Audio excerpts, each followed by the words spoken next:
And we are live. Folks, welcome to the American Watchman RoundTable podcast, the weekly podcast from American Watchman, where the editors at large discuss all the hot political topics of the week. I'm one of your hosts, Sam Whitfield, and I'm one of the editors at large here at American Watchman. Is that my cue or? Yeah. Oh, okay. I didn't know. I guess I will introduce myself next. I'm Joshua Johnson. I am a co-founder and editor at American Watchman as well. I'll pass it on to Adam. I'm Adam. I'm also a co-founder and editor at American Watchman. I am a constitutional conservative based out of Colorado. And the two issues I'm most passionate about are free speech and Second Amendment. And last but not least, Gabe, you're up. I'm Gabe. I'm the co-founder or one of the co-founders of American Watchman. And for those who are watching on YouTube, ladies and gentlemen, I just want to say that that's not a stuffed animal. That's Gabe's actual dog in the profile picture. So we don't need PETA coming after us or writing out angry letters that Gabe has like a stuffed I guess taxiderm dog. No, that's his actual dog. So just putting a disclaimer out here. So last week when we launched the podcast, I was the one who hosted. So this week, Josh is hosting the podcast. So Josh, I guess I'll just sit back and let you take over. What are we discussing this week? And I'll just let you kind of take over the show from here. Justice Kennedy has died. No, actually, he just retired. But he might as well have. He might as well have, because now President Trump gets to go ahead and name a new Supreme Court justice. I don't think I need to explain to anybody who is listening to a political podcast why or how this is such a major issue. So I'm just going to get right into the meat and the bones of it, if you will. And start by discussing the ramifications of Justice Kennedy's retirement. And because it is an election year, I think I'm going to go ahead and ask my first question specifically to Gabe. Does this hurt the Republican Party going into the midterm elections, or does it help us, or does it hurt the Democrats, or what does it do in terms of the impact on the elections before we get into the discussion on policy and rulings going forward? Well, shameless plug. I wrote an article on this on American Watchman the other day. But I think it helps Republicans more than hurts them, because one of the things I think that motivates Republicans more than Democrats is the prospect of a Supreme Court justice. In fact, if you look at exit polls from 2016, you'll find that more Republicans voted for Trump over a Supreme Court justice pick, with Merrick Garland being blocked at the time, versus Democrats voting for Hillary Clinton over the same issue. So I think it at a time when the GOP is kind of divided over things like immigration and trade between their sort of intellectual elitist wing versus their more blue-collar downscale wing, I think it unites the party more, because they all tend to believe that they want judges who will not legislate from the bench. So I think all in all, it helps them. How much it helps them, in 4 or 5 months remains to be seen. Does anybody else have anything to comment? I would generally agree with Gabe's analysis. I think it's going to motivate Republicans to even though it's likely that we're probably going to get the replacement before the November election, before the next Congress is sworn in. I think it'll motivate Republicans to get out and vote anyway, because odds are, I don't like to ever predict that somebody's going to die, but I don't think Ginsburg is going to be around until 2020. You could all say it's politically incorrect to say it, but come on, she's gonna He's probably. I think we're gonna get another Supreme Court seat before the 2020 election. I'm just gonna put it out there. Well, And, not that I'm going to. Not that I'm saying I hope anything bad happens. No, I don't. That does bring up a good question, Josh. I mean, about why, and maybe you were going to ask this, I don't know, about why Kennedy chose this moment to retire and why Ginsburg hasn't retired yet. Well, I think the reason she probably hasn't retired is because she's a stone cold social justice warrior, huh? Right, exactly. So she's not going to retire in the age of Trump. So the only way she's going to get off the bench is going 6 feet under. I mean, this got pretty morbid pretty fast. oh, I'm sorry. Was that not politically correct? I guess that's what I expected when I started off by saying a man was dead. Going forward then into rulings, and I will confess for our listeners, I'm more of a foreign policy and social issues guy, so I don't have too much to terribly say about this. So I'm going to try and keep the conversation flowing amongst our other hosts. But is this the end of the world as we know it for the progressive left? Is gay marriage going to be banned tomorrow, and abortion going to be banned, and are we going to be having slavery brought back anytime soon, Gabe? What's going on, or Adam, or anybody? Well, I was just going to jump in here a moment ago and say, that I'm kind of, Josh is the, foreign policy and social issues wonk. I'm kind of the media and pop cultural, wonk when it comes to how politics is affected by culture. And man, from some of the tweets I've seen this week from the left, you would think that, Kennedy stepped down and that literally Adolf Hitler himself is being nominated to the to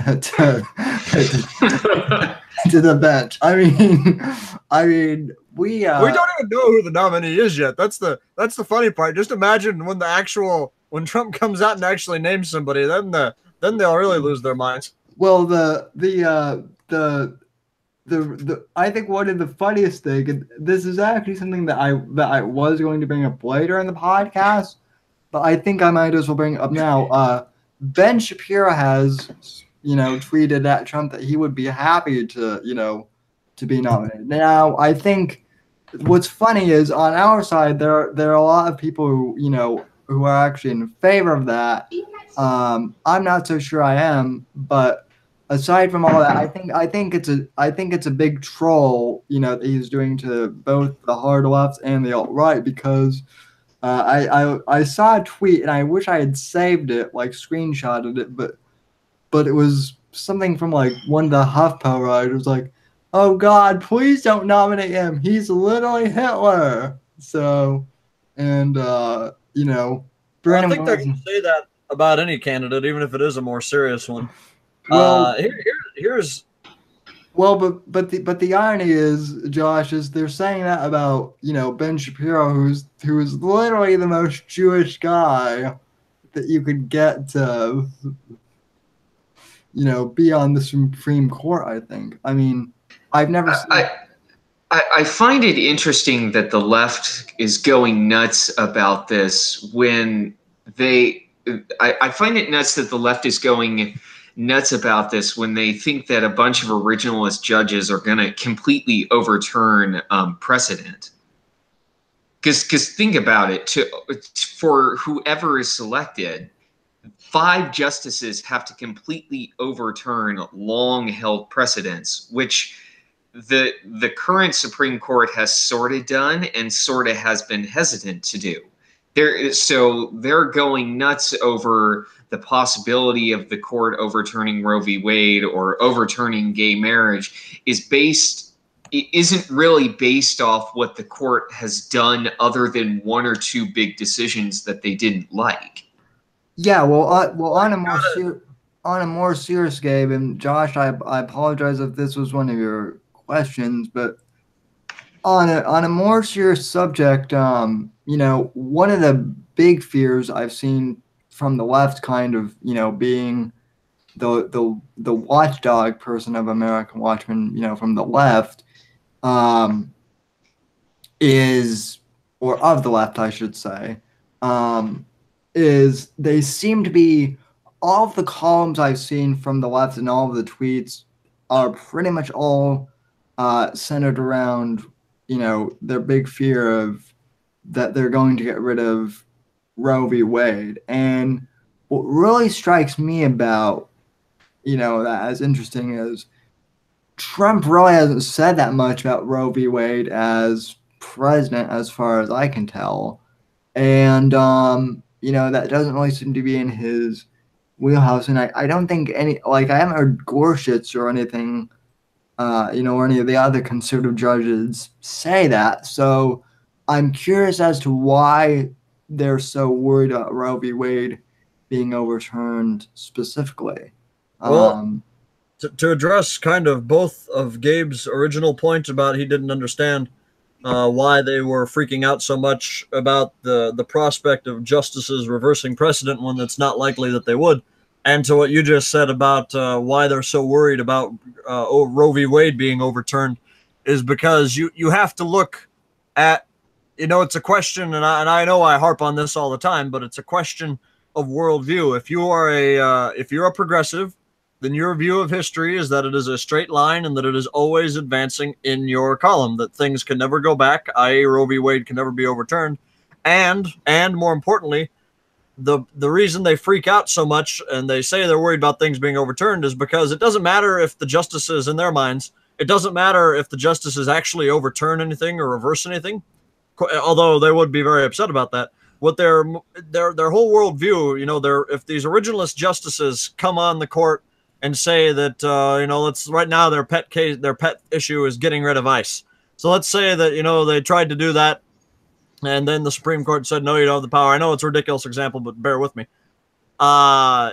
If the court then said no, if a court of originalist justices then said, no, we're gonna say that this agency's allowed to exist, it would totally shatter their worldview, because history would, in their eyes anyway, stop progressing, because they think that they're always right. Theirs is the only way.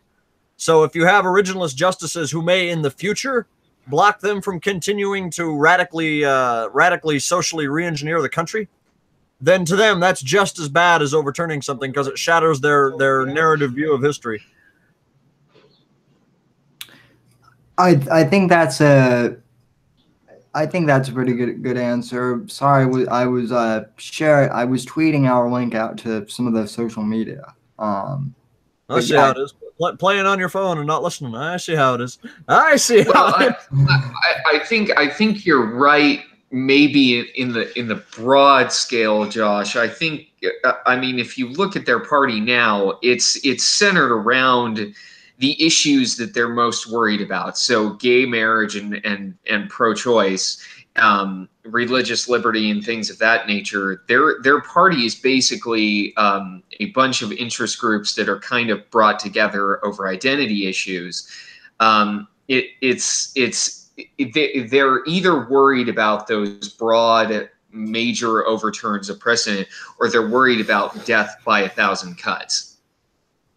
On the social issues that Anthony Kennedy actually agreed with them on more often than not. They know, let's be honest here, Anthony Kennedy is not a liberal in any sense of the imagination, but on social issues, he certainly was no John Roberts or Alito or Thomas, and he wouldn't really move the needle to the right in the way that they're now worried about it going. In terms of pro-choice abortion issues, that you can look at it two ways. You can look at it as we're worried about they're going to completely overturn it, or it's going to be death by 1,000 cuts, because the way the pro-life movement has gone forward in the last several years is they basically probed at Roe v. Wade through new regulations on abortion clinics, through trying to defund Planned Parenthood. And I think to the left, the Supreme Court ratifying any of those actions by any of those states, predominantly run by Republican governors, is just as bad to them and just as dangerous a precedent as Roe v. Wade being completely overturned. Because what you can do is you can basically make a prior precedent toothless if you basically have enough rulings over other issues that make it toothless. So you can have Roe v. Wade that says abortion is legal at 6 months, but if there's no Planned Parenthood clinic in your state, the odds are very likely that you don't have access to an abortion. Right. No, I personally get you. And look, on my own podcast, the Whitfield Report, I've kind of said the same thing. I personally don't think that they're going to overturn Roe v. Wade. I don't think that necessarily conservatives will have to. I think, as you said, the stronger that the pro-life movement seems to get, with video exposes, that Project Veritas did a few years ago. I think that more and more people are waking up to, kind of the negative side of abortion. And, like you said, legislatively too, I don't think that the Supreme Court is going to, completely repeal Roe v. Wade. I think it would be like a big symbolic win for the, pro-life movement if they did, but realistically, I don't see that happening.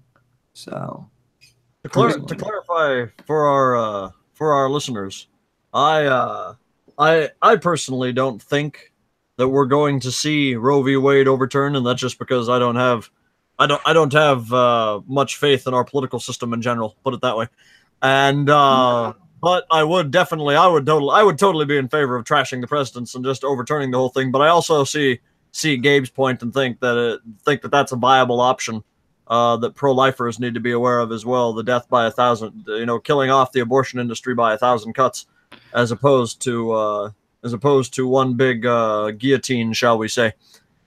Which, as I just mentioned a moment ago, is kind of what's already been happening over the past, few years. So, well, yes and no. I mean, keep in mind that Kennedy ruled that the Texas abortion rules were illegal, which essentially was that trying to defang Roe v. Wade by making it harder for there to be Planned Parenthood clinics in the state, and Kennedy sided with the court's liberals. So, I mean, there is that. It's been done legislatively, but at the judicial level is where it's gotten stymied a lot. Texas in 2016 being the most obvious example. Right. Well, and I wasn't even talking about, legislatively or, legally. I was talking more about through organizations like, Live Action and Project Veritas, who have done exposés on Planned Parenthood. So, but we're here to talk about court issues. So, I don't want to get too sidetracked, but I'm just saying. Josh, kind of throwing it back to you. So, I was kind of hoping you'd keep on going with the questions. I do want to give Adam a chance to say something. You've been pretty silent so far, buddy. You got anything to add into any of this conversation, or? Oh, I got plenty. I was listening to you guys talking, waiting for a spot for me to hop in there. Jump in, man. It's all yours. So, I definitely agree. You can't really.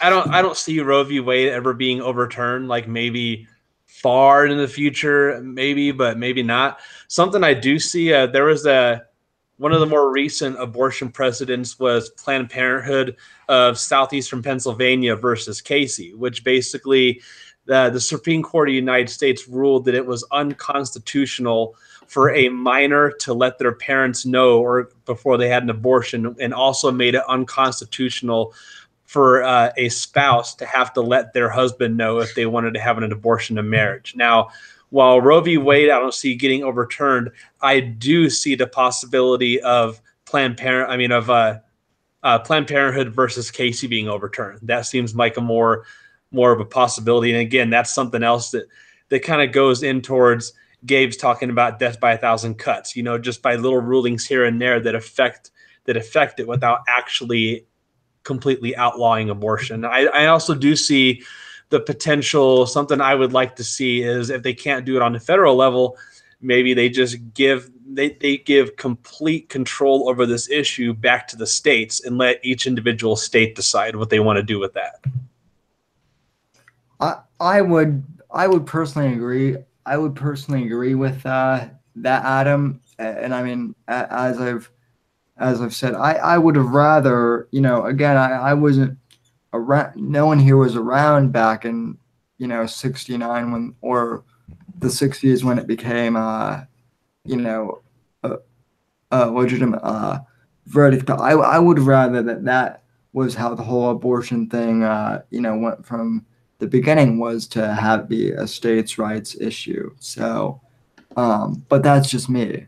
So, just want to throw out a few little facts for our listeners, since we've sort of moved into to discussing Planned Parenthood, especially for any young women who may be listening who may not be aware that there are alternatives to going to Planned Parenthood. There are actually more than 13,000 federally qualified health centers across the nation in comparison to Planned Parenthood, which only has 669, most of which prioritize abortion and birth control, not actual women's health issues. Moving on with a next question, though. And this one's, again, I'm going to be sorry, Gabe. I based most of my questions off of your article. So you're getting a lot of free advertising tonight. I'll take it. I personally do not think this will happen. But it's a possibility because I've sort of, it's a slim possibility, but I've sort of seen it within my own Republican Party here in the state of Nebraska. But do you think that when Trump names a new nominee for the court, but let's be honest, they're going to be a justice anyway, probably. Do you think that there is a risk at all of it causing a divide within the Republican Party between what you mentioned as being the more, shall we say, libertarian-minded wing of the party, and the more national conservative or populist wing of the party? Because Justice Kennedy, as we sort of discussed, was he was a libertarian-ish. He leaned to the right on economic issues, and then he would often side with the court's leftists on some social issues. And that, he being a Reagan appointee, that was more of sort of a Reagan type of conservatism, it would seem. Do you think, and I've seen here in Nebraska, we've had some people, particularly my own state senator, unfortunately, who chose to leave the Republican Party because she didn't feel like it was Reagan's party anymore. And quite frankly, I was never a fan of Reagan anyway, so I don't care. But is there a risk of that kind of, is there a risk of Trump's nominee potentially causing a split in the party, or is there not? I personally don't think so, because I think the party is pretty much solidified around Trump and his vision, but. Well, I would say my no. question make any sense? That's the first one. I would say yes. I was just kind of waiting for Gabe to answer first. Well, you can take it, Sam, or I can take it first. It doesn't matter to me.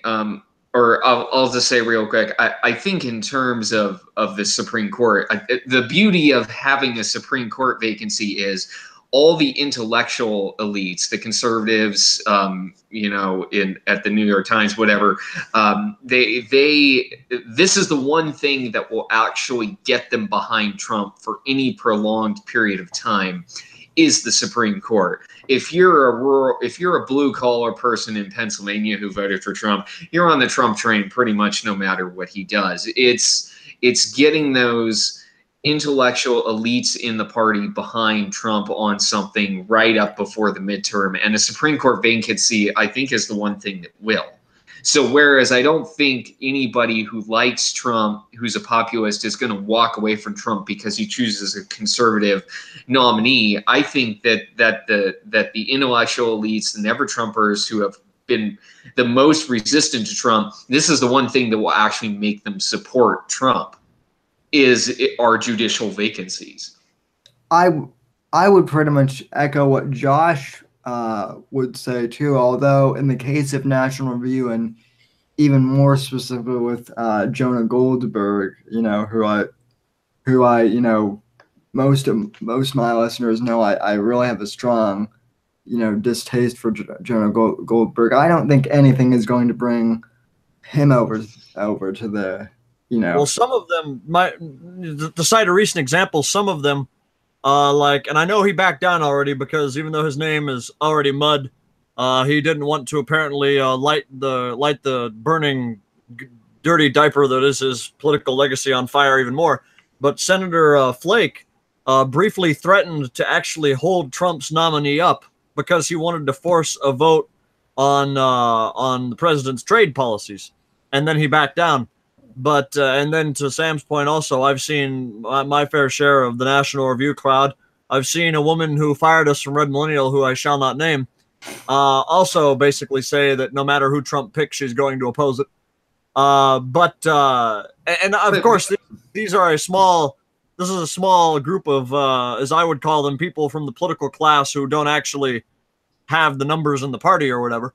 But they are examples of. But Josh, think about it this way, though. Do you think that Jeff Flake or John McCain or anybody else, when it comes to actually cementing their ideology on the Supreme Court, would say no simply over the fact they don't like Trump? That depends.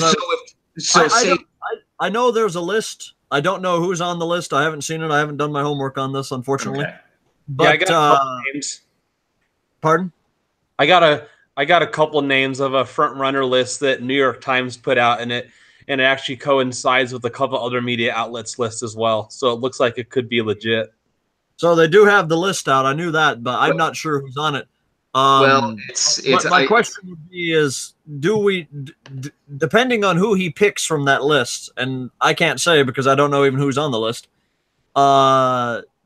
Is there would their ideology be solidified, or what kind of? Does it depend on the person he nominates, or? Well, I guess kind of here's what I was going to say about that. Here was kind of my second point to my earlier comment was, it seemed kind of strange to me that we're talking about will the party be divided over this, because if you remember a little over a year ago now, just over a year ago now, we were kind of at the same point, if you remember, with the whole, vacancy when, Scalia died, and then, Trump ended up nominating Neil Gorsuch. And, I think there was a whole, oh wait, no, it wasn't Scalia that passed for that, but, but kind of the same scenario. There was a vacancy, and Trump ended up filling it with, Gorsuch, and everyone in the party was kind of, was thrilled, more or less. Even the never-Trumpers had to give him credit then. So I think you're slightly confused because Trump's only made one appointment to the court so far. That was Gorsuch, and that was to fill Scalia's seat. This is his second one now. A lot of never-Trumpers did come around afterwards on the Gorsuch deal. They didn't do it at the time, but in retrospect. But to Sam's point, it was that picking that kind of nominee that nobody, no matter what their feelings in the party were, opposed it. That's what I mean. Like it's the one thing, if Trump picks a conservative nominee, that will unite anybody in the party. And by the party, I really mean in terms of getting them on the Supreme Court, the Senate.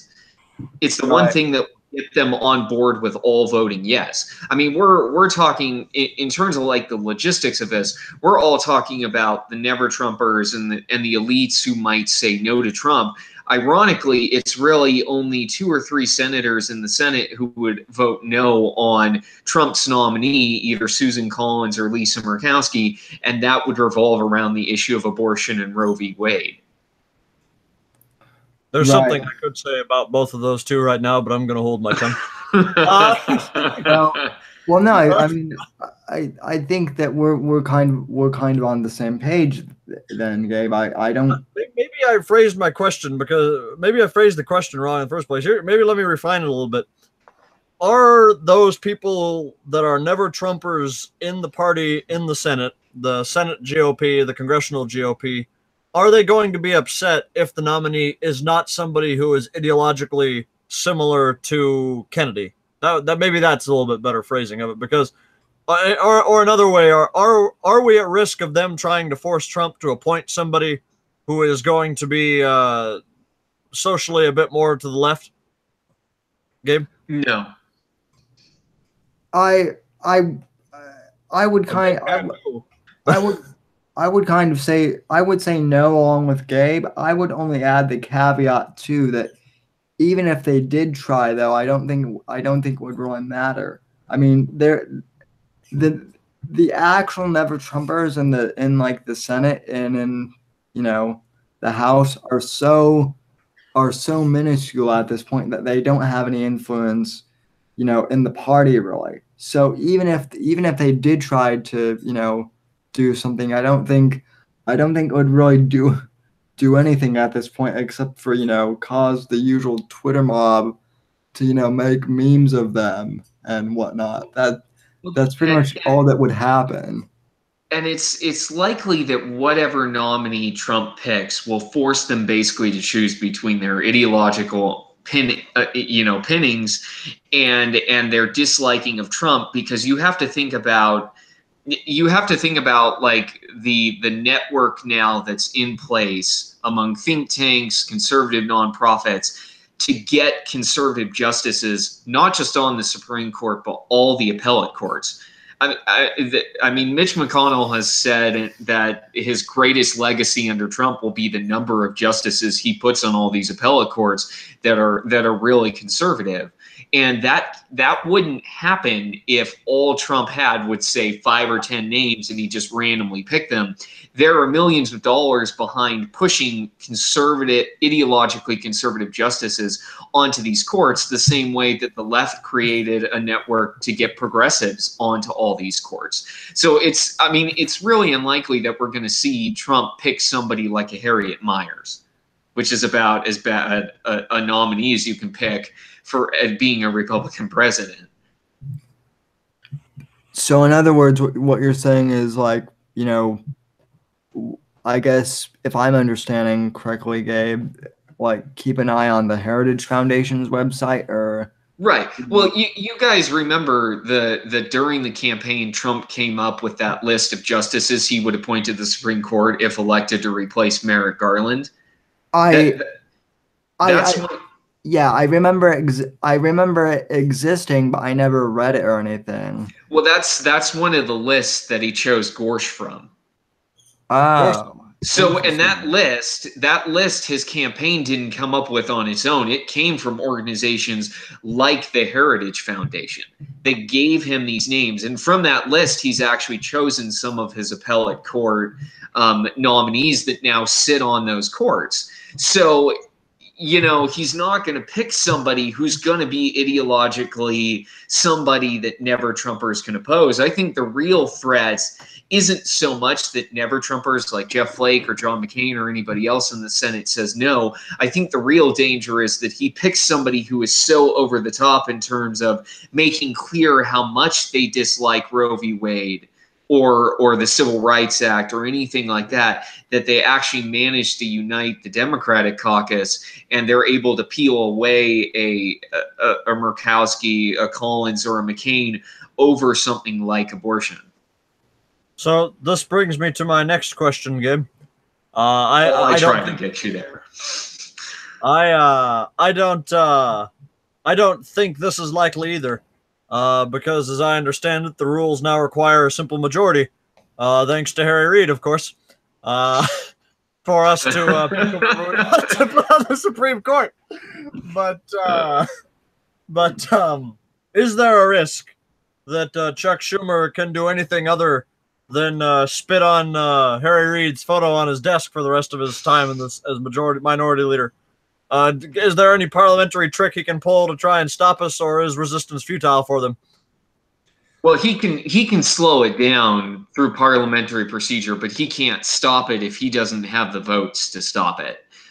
because unlike the appellate courts where you're trying to say stock 20 nominees on 20 different courts, this is just one nominee.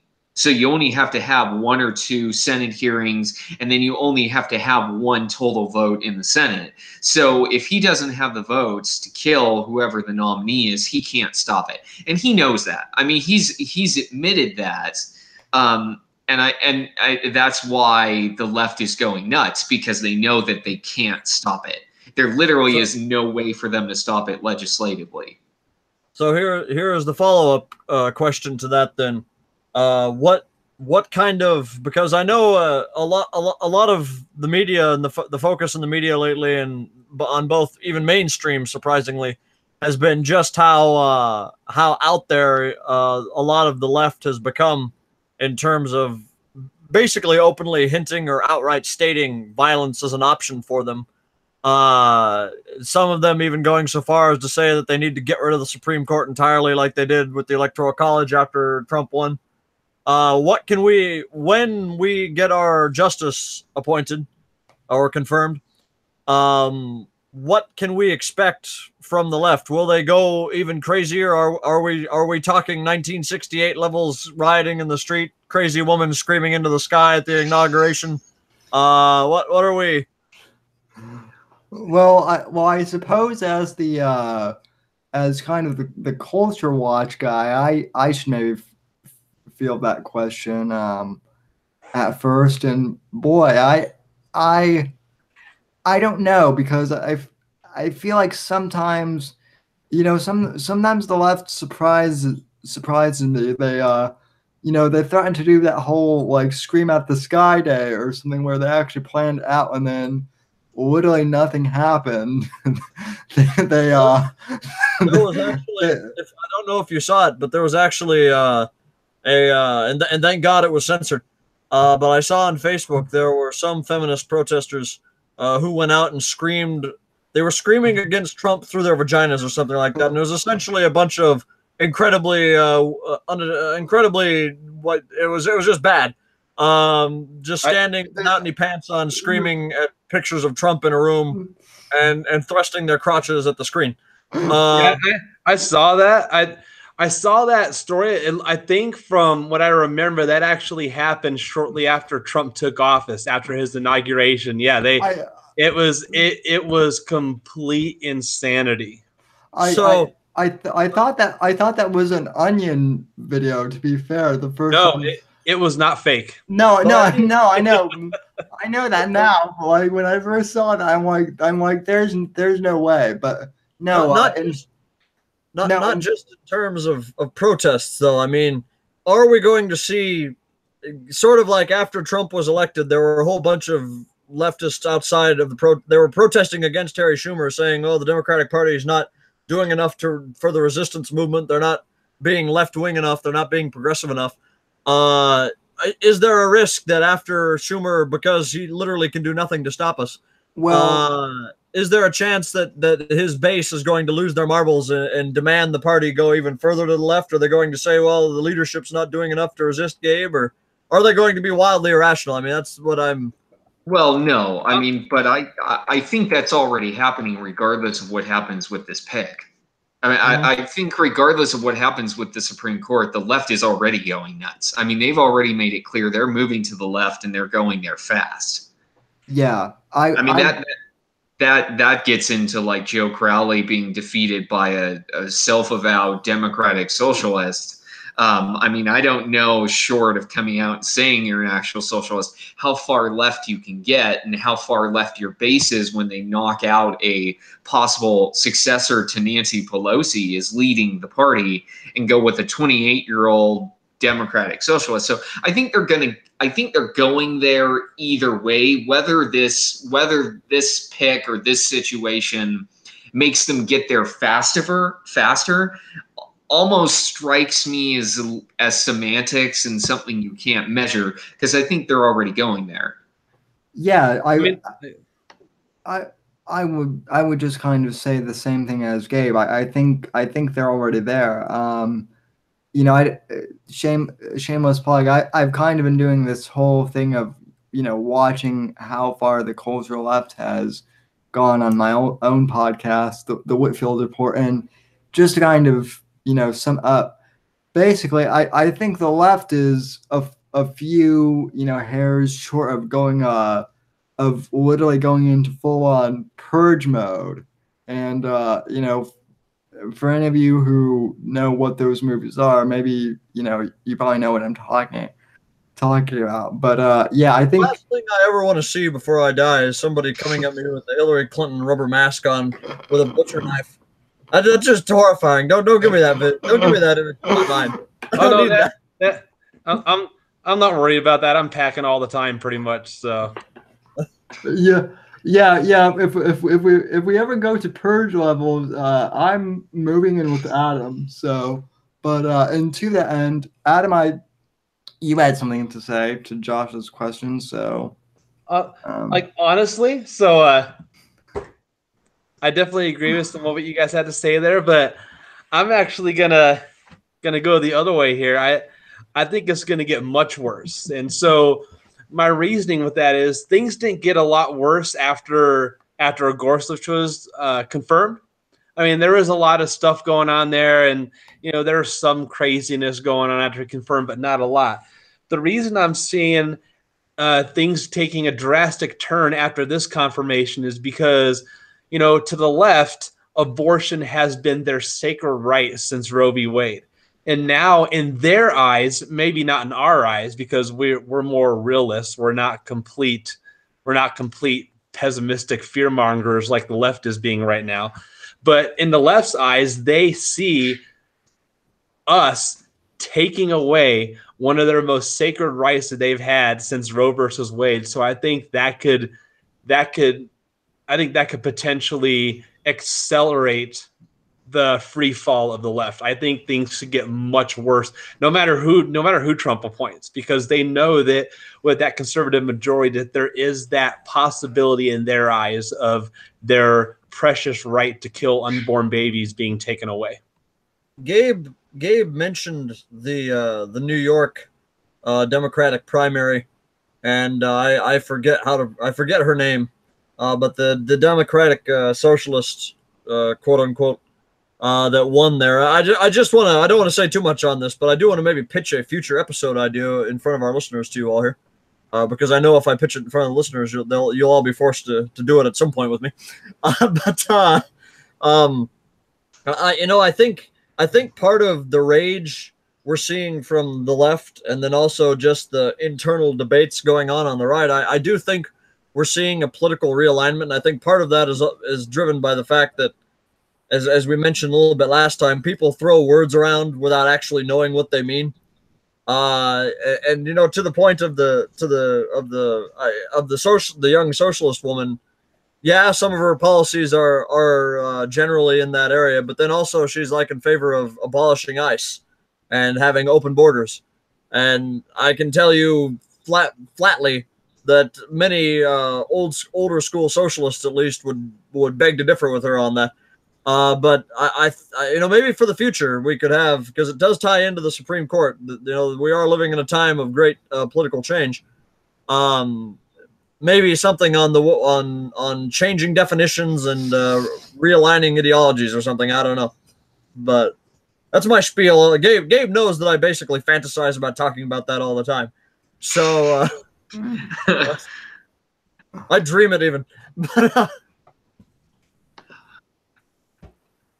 If nobody has any comments, then I've run through all of my concerns with this decision. As I mentioned before, I'm not too big on the judicial issues or anything. But Sam or Gabe or Adam, do you have anything to add? Or we're getting close to the hour mark on this, but maybe we've pulled it all the way through. I'm not sure. Gentlemen, do either of you have anything to say? I had something, but it kind of escaped me right as you guys started talking about it. Okay, if it comes back, just let us know. Listen, I'll just kind of say this. I think that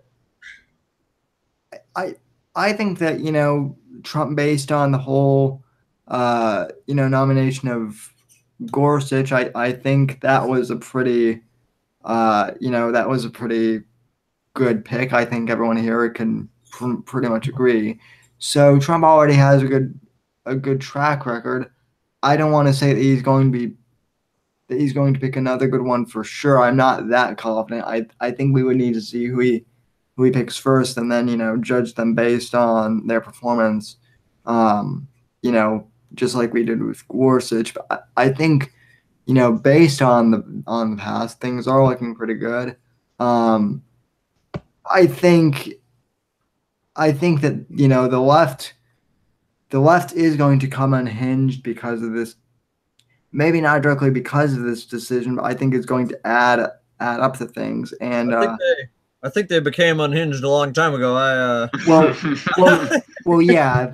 I think they're just going to progress down the rabbit hole, if you'll pardon the term progressive, or I guess regress, as Dave Rubin likes to say. And not really to. I know this is kind of going into election territory, which, Gabe, I know I'm kind of encroaching into your territory now, so I'm sorry about that. But it seems to me that kind of that the Democrats' primary thing in this primary election is all about promising to impeach Trump and then to reverse some of these SCOTUS decisions too. So they did introduce a bill. I saw Schumer introduced a bill, and this ties into my whole realigning deal. But they did introduce a bill to try and legalize marijuana at the federal level as well, which I think is a desperate shot by them to, if they know Republican voters are going to be energized by the Supreme Court, then I think they're figuring they can get all of their voter. I think they're going to try and motivate their voters with the promise of legalized marijuana. Maybe the libertarians will jump at that. I don't know. Well, so let me take this, because I mean there are many more directions we could go with this. So I'm interested in all your guys' take. And Josh, I know I'm sort of stealing your thunder as the moderator, but where do you guys think that this is going to take the court in the next few years? I mean, my take on it, depending on who Trump nominates, is he's going to nominate somebody who's more conservative than Kennedy and more conservative than Roberts, and Roberts is actually going to become the swing vote. So, I mean, where do you guys see that taking the Supreme Court in the next few years beyond just Roe v. Wade? Because I know we've talked a lot about Roe v. Wade, but there are things like religious liberties, First Amendment rights, fair housing, disparate impact rules, all things that Kennedy was kind of left on those sorts of issues. Where do you see that taking the court now, considering that Roberts is actually probably going to be the swing vote on that court, and considering where his ideological leanings are? I actually I foresee a lot of actual Second Amendment rulings coming through the courts over the next couple of years, because there's a lot of federal stuff that has been enacted, especially since the National Firearm Act was passed, and the Brady bill and all that kind of stuff. I think you're going to see a lot more Second Amendment stuff coming through the Supreme Court. I look to see a lot more in terms of religious liberty. I have noticed, and I've sort of said this before, that on their recent ruling regarding the I forget the name of the Colorado. What was the name of that Colorado bakery? I was actually just talking about this. Masterpiece Cake. Masterpiece. On the Masterpiece Cake ruling, I had said that they left it a little bit open ended, and I don't know if I told it to you guys or if I said it to somebody else I was discussing it with. But I said I felt that the reason that the court chose to be as open-ended as they were on the decision is because they might have a sense that the balance of power is sort of shifting on this, and they didn't want to land on the wrong side of that. I look in the next couple of years to see more cases that are friendly to religious business owners and to those who are interested in actively and faithfully living out their faith without having to be afraid of discrimination. Did I tell you guys? However, I do think there is one interesting downside that there could be to this, and I did see this already in a piece on the American Conservative, is that you might start seeing, for in the example the American Conservative used, a extremely left-wing college decides to fire a member of the faculty. How many of these there are, I don't know, but I would guess it's pretty rare. But the member of this faculty at a college held conservative views on the issue of family and sex and marriage, and he was fired by the he was dismissed from by the college's board of directors or governors or however that works. And their reasoning was, well, we're a private college, and if a cake shop can go ahead and do that, then we're going to go ahead and we're going to refuse to serve or deal with conservatives or Christians. And I think that's one negative implication, maybe, but we'll see where that goes. I hope that Rod Dreher's piece on that was wrong, but I was just gonna say, I think I might have mentioned this, but I actually met the guy who owns and runs Masterpiece Cakes back when I was in Denver over this Christmas. What's interesting about that case, and it's something that the media on both ends, both the left and the right, kind of ignored, was that Jack, the guy who runs the shop, he offered to sell that couple a cake based on what they already had in the store. He just wasn't going to build a custom-made cake because, it violated his rights. But he did offer to sell them, something. So I think based on that part of it, I think it was pretty good that the Supreme Court kind of left it open-ended the way they did. In regards to the types of cases that we're going to see in the future from the Supreme Court, Josh said that we're going to be seeing a lot of religious liberty cases, which I think is true. I also think, based on reading Milo's website and Roger Stone's website, and that we're going to be seeing a lot of free speech cases before the Supreme Court, actually. More specific with Facebook and Twitter censoring conservative commentators and YouTube and all that, and can corporations actually do that under the First Amendment? I mean, we're already seeing some of that happen at the senatorial level with all these hearings, but I think eventually, as one of Milo's writers said like 2 or 3 weeks ago on his website, I think we're going to see those types of cases in the Supreme Court eventually. And so that does give me an idea, but I'm not sure if the Supreme Court, given that the majority of the nominees that Trump has in his pool to pick from are people provided by the Heritage Foundation, since they're economic liberals, I don't know how these nominees will rule on this, but given Trump's particular hatred for Jeff Bezos, I could see some maybe some good old-fashioned trust-busting cases against some of these. I would certainly favor it, because I've said for years that some of these damn tech Silicon Valley companies need to be broken up. But I don't think the way the court is structured, the court would do that, though. They'd probably kick it to Congress and say, you guys bust them, or you create rules or laws that do it. No, that's because they are Trump's potential nominees are, I'm guessing, if they're from Heritage, they're all probably neoliberals. So I don't know how they would do on that, but I think that's an interesting take, but I think you're looking at it, Josh, through a different. I think you're looking at it through a different perspective than I am. I generally look at the court cases and judicial nominees through the lens of conservative versus liberal as opposed to economically, because. And you and I have had this conversation in the past.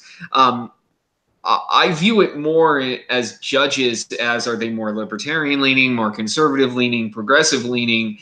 And I know that pertains to like economic policy and things like trust busting, but I tend to see that the rulings and how they're made in a different perspective, which is ultimately why I say I don't think we would see very many trust busting cases. But I wouldn't necessarily say that's because they're neoliberals. I would say it's because they're more conservative or libertarian in their economic views, and they don't view that as the role of the court to step in and go, okay, AT&T, you can't merge with Sprint.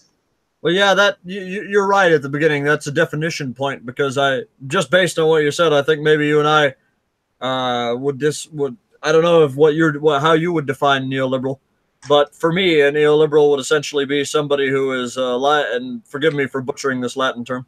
I think it's Latin, laissez-faire. Somebody who's for laissez-faire capitalism, or a libertarian. You know, I don't. Whenever I use the word liberal, I'm usually using it in reference to libertarianism or the classical sense. I don't like the American definition of liberal, because I approach politics from a more European perspective sometimes, I know, but that's just a definition issue there, yeah. Right. Yeah. So I mean, ultimately, where I see this going, you know, and we're assuming that Trump gets his pick through, or that he chooses a pretty conservative nominee that makes it through. I think ultimately where the court goes is going to be in Robert's ballpark, because he is showing at times that he's cognizant of the impacts of the court's rulings, most notably him voting to uphold Obamacare over maybe how the public would view the court. But he's also showing that he's not afraid to buck that and vote like a traditional conservative on issues like Heller, and issues like Citizens United, and what's the other big one I'm thinking of? And something like Janus. So, I mean, it'll be interesting to see. I'm most interested beyond just the ideological perspective of where Kennedy wants to take the court, because most likely he's going to chart its direction in the future. And he's not given me the best hope as a conservative that he's always going to make those rulings in the way that I want him to, which is why I say I don't think that he'd ever overturn gay marriage or Roe v. Wade.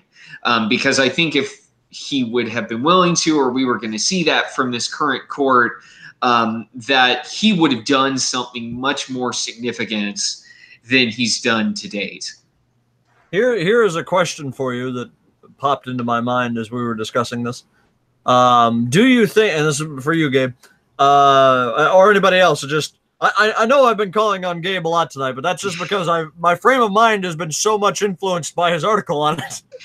He's the one that just comes to mind. But do you think we will see from the Democrats, and I'm not saying whether or not I think it would realistically happen, I don't think it would, but do you think we'll see them start suggesting maybe term limiting or age limiting justices in an attempt to try and undercut the lasting impact that Trump's nominations could have?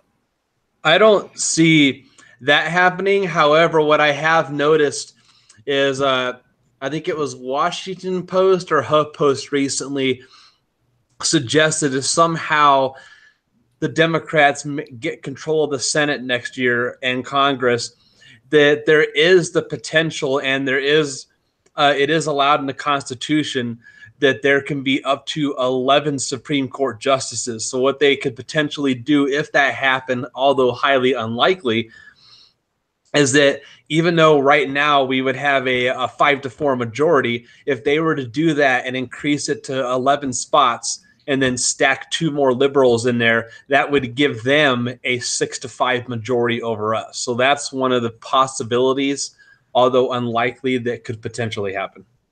I don't see them winning the Senate, but that's just because I'm influenced by Gabe's articles. No, yeah, either. I'm basically a shill for Gabe tonight. Right. That's what it is. Well, no, I mean, they could. I mean, Adams, I think, referring to the stacking the court that FDR tried to do, and successfully did for a little bit until he went the way of the dinosaurs. So, I mean, it's an interesting possibility. I don't know if it would happen. I mean, I think the Supreme Court is going to be conservative for a generation. And if in my conversations with my circle of more liberal progressive friends is any indication, that's what scares them the most, is they know that any crazy scheme they come up with to stop this is not going to stop it. I mean, ultimately, we're looking at a sea change on the Supreme Court, and you can definitely bet that if Trump wins re-election, that Ginsburg is not going to hold on for another 6 or 7 years. Then everything comes crashing down for them, because then you've got 4 more years of Trump also appointing district judges, appellate court judges, state appellate court judges. I mean, their house basically tumbles down. I just want to remind our viewers that Justice Ginsburg is 85 years old. She was born in 1933. And I just want to remind our viewers too that we are not advocating for anything either. No, we're not advocating, but no, all I would say to that too is I would also remind our viewers, as Dennis Miller tweeted this week, that anger does amazing things, and it can keep all the people alive for a very long period of time. So I mean, Ginsburg might be around for a while, just based on her hatred of Trump, if nothing else. I saw when I Googled just now to find her age that the press is doing everything they can to make her look like she's young and vital. The top story that showed up was from Yahoo News saying there's a photo of her planking going viral. I was like, what the hell? But well, at this point, Josh, and I'm being realistic here, she might outlive Hillary Clinton for all we know. So I'll put a bet on that. I'll bet that she'll outlive Hillary. Well, it's just a fact that Hillary Clinton cannot die until she's been elected president. She'll just keep running over and over again until she gets her shot in there. But so what you're saying is I'll be close to 90. I'll be 90 years old, and she'll still be running even when I'm 90. Pretty well, yeah. I think she'll do it one more time. She's just the gift that keeps on giving. I saw today she said, "I'm not going anywhere." Right. Well, and I think it's interesting. You guys remember that spat she had with Trump during the election. I mean, she literally behaved like a politician, and it's interesting. I'm not a judicial expert by any means, but I actually have read some of the opinions that have been written, especially this term, where you had a bunch of 5-4 decisions over things that favor conservatives, like Janus, the Planned Parenthood case or the pregnancy center case in California, where the dissents from those justices, including Ginsburg, were pretty astonishing. I mean, they were literally basically saying that you can use the power of government to basically make anybody do whatever you want the government to do. So I think there's an actual effect on the court where the liberals are being driven further to the left, even as the conservatives on the court don't move. So I as I've said multiple times tonight, I have not followed too closely, but can you give me can you give me an example on one of these dissents from Ginsburg, or can you elaborate a little bit further on just how far out there she was going? Or I'm just curious now. Well, it's not. I'm picking on Ginsburg, but I mean the others on the court agreed with her, maybe not in the same opinion, but they all dissented from whatever the majority ruling was.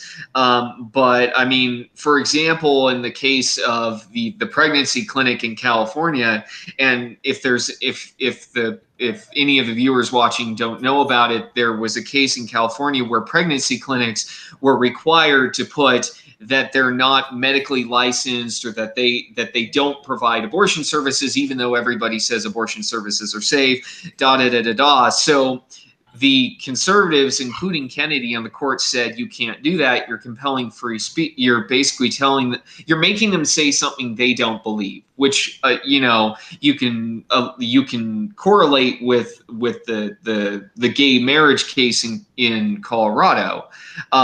The dissent from Ginsburg and the liberals on the court basically boiled down to, we can use the power of government to make you say whatever we want you to say, because their interpretation basically was free speech, the First Amendment, is embedded in every aspect of life in America, which means that the government can regulate it and can make you say what you want them to say as long as the government has a compelling interest in it.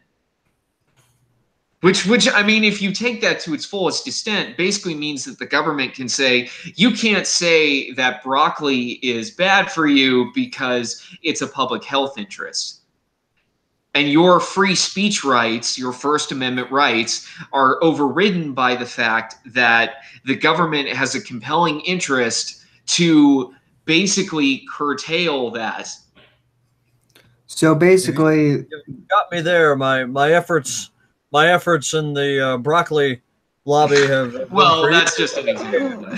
So, I'm just sorry. I thought that was funny, but well, it's. I mean, the ultimate irony of it is, it might have been that case or another one where Ginsburg basically said, and it was specifically Ginsburg said in her dissent, the court's conservatives have basically weaponized the First Amendment, and I believe that was either the Janus ruling or the Masterpiece Cake Shop ruling, when in reality what the court's liberals want to do is weaponize the First Amendment by basically saying that government interests overweigh the First Amendment. Yeah, that's what I was about ready to say. I mean,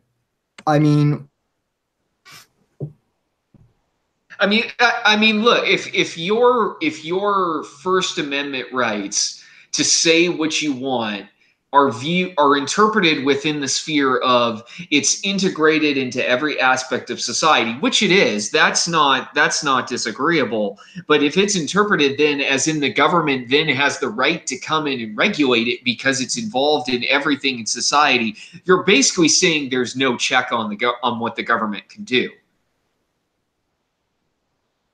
I mean, because ultimately you take that full circle, the government then basically has an excuse to get involved in every aspect of your life.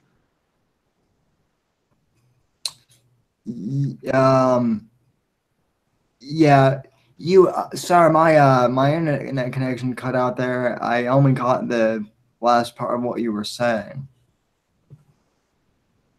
Well, I could repeat it, but basically, Ginsburg and the other liberals on the court who have joined her in all these dissents this term basically have staked out their turf that no matter what happens with the Kennedy pick, they are firmly judicially on the left and they're not moving. Well, I think I read the other day that this Supreme Court, this term at least, had the most 5-4 decisions in 40 or 50 years. And I think we just lost Sam. Oh my God, he's gone. I didn't notice. I was looking away from my screen. Well, Jim, it's all right. We still have 3. He'll be back, and actually, I'll be honest. I was afraid that I was going to drop out like that because we've had a thunderstorm going on here, but I've done pretty well. Since we've lost Sam and we've been going at it for a while, does anybody have anything extra to say, or can I close this out? No, he's back in. No, he's back. I am back in. Sorry, I don't know why this keeps happening, but my internet keeps crapping out. I made a joke on my podcast when it happened. I think the Russians are trying to hack my internet. I can assure you, Sam. I can assure you, I've done nothing to your internet. Well, Nobody's tapped your phones. we'll tell the rest of your friends in the KGB to leave me alone. I know you're not doing anything, but what about It's the what about FSB your now. It's the FSB now, but yes. Oh yeah. Oh yeah, yeah. Tell your goons in the FSB to lay off me. But no, Gabe, I did I did catch what you were saying. So, I mean, I guess the one thing I will say is I'm not really surprised that Ginsburg, and are shifting ideologically to the left. I will say this: at least they're being honest about it. So, finally, so. Well, and it's interesting. I mean, from taking this just to the political angle one final time, it's interesting now that it's become crystal clear whether you're Republican, Democrat, Independent, whatever, that Supreme Court nominations now are as political as anything else. Which we kind of all knew they were, and they've been that way for a long time. It's just kind of now we're actually seeing it. Yeah. Well, I mean, I think. Oh, go ahead, Josh. I mean, Sam. Sorry. Well, I mean, I think a large part of that is because, like everything else, everything is 10 times bigger because of social media. We're getting everything in real time now. Almost instantaneously on our phones, whereas I'm going to slightly disagree with you, Sam. I do agree that it's because of the social media, but I would say it's because people are starting to, and again, this is going more into the political realm, but I've complained and people have complained for years that there's been no real difference between the political parties for several decades, at least in terms especially of economics, but or to some extent, even what we've essentially had is we've had two liberal parties. We've had one party of market liberals, and then we've had one party of social liberals. And as we are going through what I believe is a political realignment, we're beginning to see some hostility between the two sides again. And so everything's becoming political because the ball is up in the air, so to speak, and everybody's trying to scramble and catch it before it comes down again, if that makes sense. And to your point, Josh, I mean, it's the Supreme Court. The thing that's interesting about the Supreme Court is that this is the one thing that separates the parties because we're not talking about economic issues. Yes, the Supreme Court makes economic decisions, but those aren't the primary decisions they make. They make decisions on things like guns, on the Second Amendment, the First Amendment, religious rights, abortion. Those are the things that actually divide the parties. I mean, cultural and social and religious issues that are the divisions in America right now that are reflected in the parties. And that is what a lot of the Supreme Court cases that have been the most divisive have been on.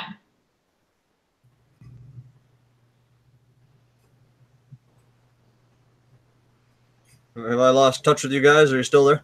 No, I'm still here. I have two screenshots of Sam. Oh no, I was afraid. Oh no, Sam is okay. We did lose Sam.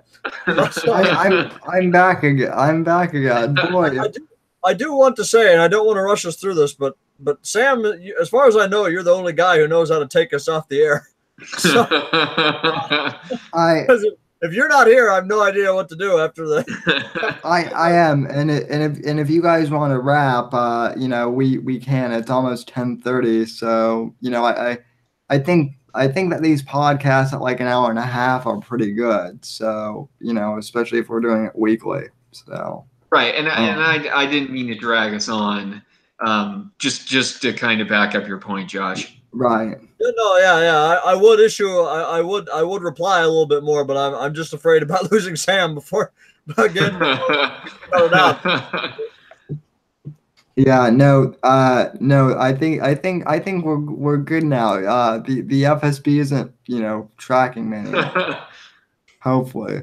So, but I mean, I will say this in conclusion. I think we might have to have like kind of a sequel show to this episode, and if whenever the Supreme Court nomination actually does go through. I think right now we're kind of I think it's pretty safe to say that we're all basing this off of theory and speculation. And, for the most part, at least, and until we actually get some, real good, until this thing actually happens. And when Trump makes this decision, I think we'll definitely need to revisit it. So, Well, you guys have heard that he's going to make his choice somewhere around July 9th. Yep. Mm-hmm. So, I mean, and then I believe on July 16th, he'll be meeting with President Putin. But maybe that's my next. I'm hoping that's our next episode. I was hoping to do foreign policy tonight, but then Kennedy retired in the middle of the week, and that plan went out the window. But maybe he can tell Putin to tell the FSB to stop messing around with my internet. So, but I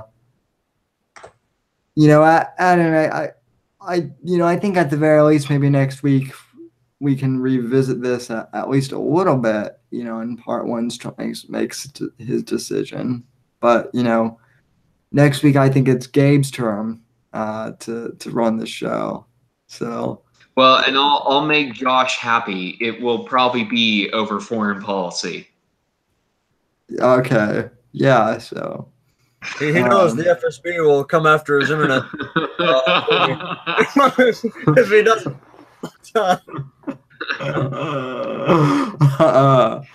For those of you who may be either watching this later or listening, we kind of have like a running joke that Josh is our Soviet/Russian sympathizer.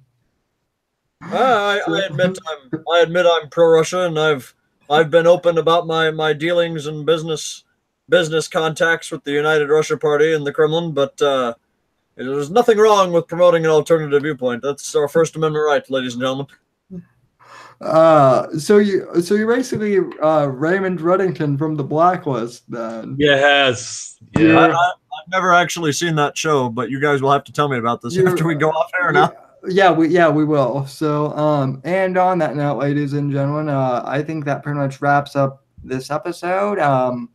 So thank you for tuning in, and thank you personally for putting up with all my internet glitches, both on my own podcast and this one tonight.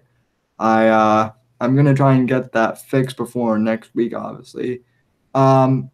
If any of you guys have anything that you want to promote, now would be the chance. Obviously, you want to go check out our website, AmericanWatchmen.org, and if you haven't already, go to anchor.fm/Whitfield Report and basically subscribe to the audio podcast there on either Apple Podcasts or any of the other platforms we're listed on. I think we just got picked up by Apple Podcasts, and we also got picked up by Google last week too, and that was just on our first episode, so that's pretty good already. But obviously go and visit American Watchmen, and also you can check out my website at thesamwhitfield.com, and that's pretty much all the plugs I have. So Josh, if you want to follow me on Twitter, I am at RussianBotJJ. Beyond that, just visit our website and the podcast. That's all I really have for plugs. Gabe or Adam, you got anything before we head off? I don't. No. No plugs or anything? All right, then. So, all right, folks. Well, we'll see you next week at around 9:05 p.m. Eastern. Same bat time, same bat channel, and thank you for watching. God bless, and God save this great nation.